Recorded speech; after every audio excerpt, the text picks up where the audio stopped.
ولقد نصركم الله ببدر وأنتم أذلة فاتقوا الله لعلكم تشكرون إذ تقول للمؤمنين ألن يكفيكم أن يمدكم ربكم ب3,000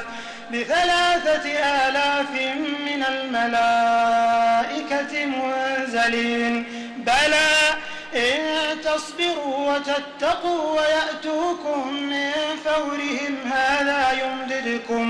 يمددكم ربكم ب5,000 من الملائكة مسومين وما جعله الله إلا بشرى لكم ولتطمئن قلوبكم به وما النصر إلا